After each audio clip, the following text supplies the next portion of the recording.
Chris Sutton has sparked Derby mayhem, tearing into Rangers with a truth bomb that left Boyd and Naismith rattled.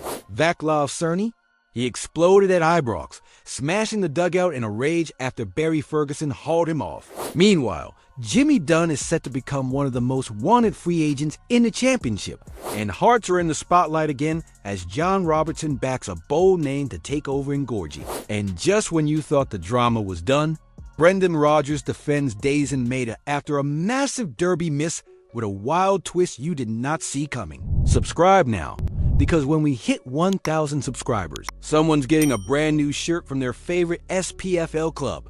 Let's get into it. Emotions ran hotter than a deep-fried Mars bar left on the radiator, did they not?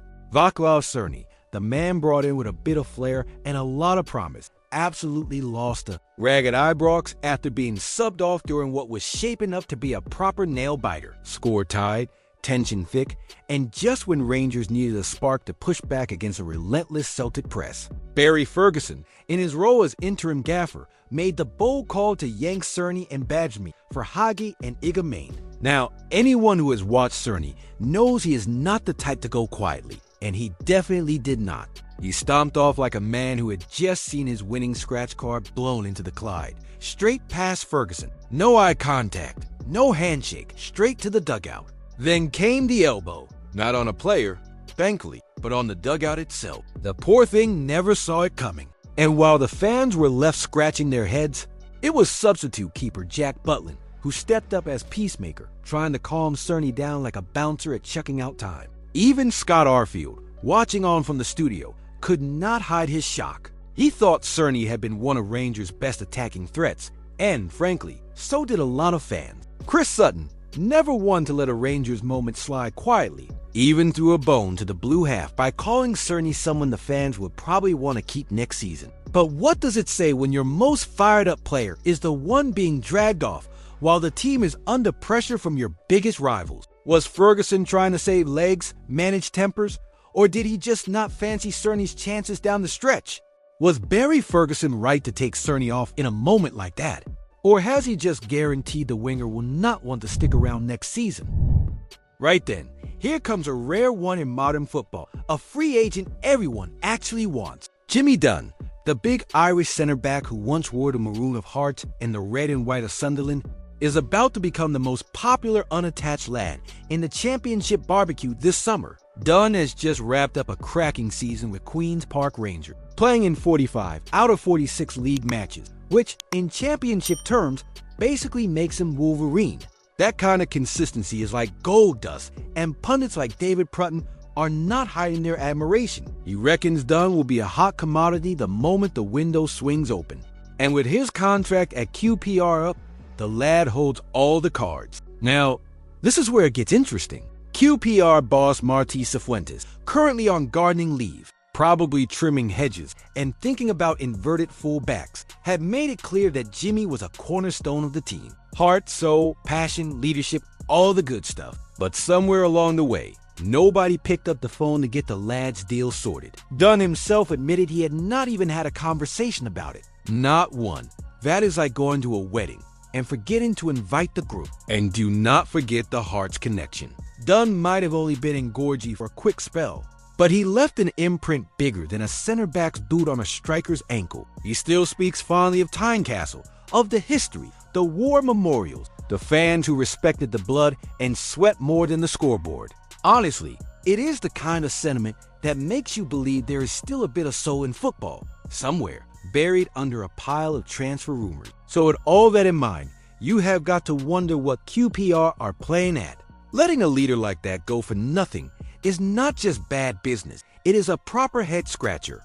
And while the championship clubs start queuing up, you cannot help but wonder whether a return to Hearts or even a move back to Scotland could be on the card. Stranger things have happened. If Jimmy Dunne is about to walk for free, should Hearts break the bank to bring him back, even if it means benching someone from the current squad? Let us know what you reckon.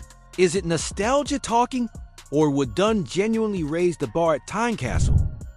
Hearts might have picked up a 3-1 win over Ross County to steady the ship, but the big talking point was not what happened on the pitch, it was who was not in the stands. No sign of Andrew McKinley, No Graham Jones either, which, as club legend John Robertson quite rightly pointed out, probably means they were all somewhere chatting up potential new manager. And let's be honest, they need to get this next one right.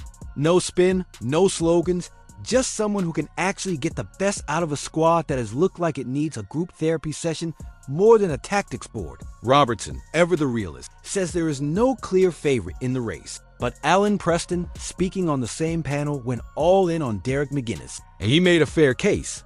The man took Aberdeen into Europe more times than a Ryanair flash sale and has given Kilmarnock a taste of continental football too. Now, sure, Keeley have finished in the bottom six compared to the mess Hearts have been in this season. McGuinness might just look like a tactical wizard and a therapist rolled into one. There are, of course, questions. Would he work under a sporting director?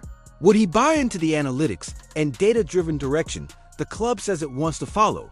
Or would he just bulldoze through it all and build a team in his image? The one thing Preston insists on is that Hearts need stability, and McGuinness brings that in spades. He is a known quantity, and let's be honest, Hearts have tried exciting and left field more than once recently, and most of the time, it ends with cardboard cutouts of the manager getting thrown in the bin. Meanwhile, Liam Fox is holding the fort and doing it with a bit of pride. His comments after the match were full of heart. He knows it is probably just a temporary gig, but he clearly cares. The fans? They are still waiting for a vision, something to believe in. Would hiring Derek McGuinness be a safe move that finally gives Hearts some needed backbone, or would it be another example of the club playing it too safe and lacking ambition? Now, that was a moment that had every Celtic fan in the country holding their head in their hands. 90-something minutes on the clock. The Derby delicately balanced at 1 goal apiece. And then boom, Rio Hate pounces on a sloppy James Tavernier pass and slips in Daizen Maeda. It was the stuff of dreams. Space to run into. Johnny Kenny screaming for the cutback. Rangers keeper Liam Kelly isolated. This was it. The grand finale. The knockout blow. Instead, Maeda's touch went rogue. The ball got tangled under his feet like a Sunday league stumble, and Kelly did enough to snuff it out. Full time, 1-1, and every Celtic supporter screaming the same thing, just pass the ball. But Brendan Rodgers, to his credit, was not about to hang his man out to dry. He calmly reminded everyone that Maeda had only just landed from Japan, had 1 training session under his belt, and had still run his socks off the entire match. In Brendan's words, the lad just needed to work his body a wee bit more, and maybe the goal would have come. Sounds gentle, but let's be honest, it was a polite way of saying Maeda looked jet-lagged and knackered by the time it mattered most. There is no doubt in Maeda's value. He is like a wound-up toy with an endless battery pressing, chasing, creating chaos, but in that moment, the finishing touch just was not there. And while the league is in the bag and eyes are now on the Scottish Cup final, you wonder whether a fresh, fully fit Maeda buries that chance every day of the week. Should Brendan Rodgers have started Maeda in such a massive match, knowing he had just flown halfway across the planet? Or was it worth the gamble because of everything else he brings? And don't forget, we're closing in on 1,000 subscribers. Once we hit that mark, we're giving away a shirt of your favorite SPFL team to 1 lucky subscriber. So hit that subscribe button. Drop your team in the comments. Don't forget to leave a like on the video. I post videos every day talking about our Scottish football. See you soon.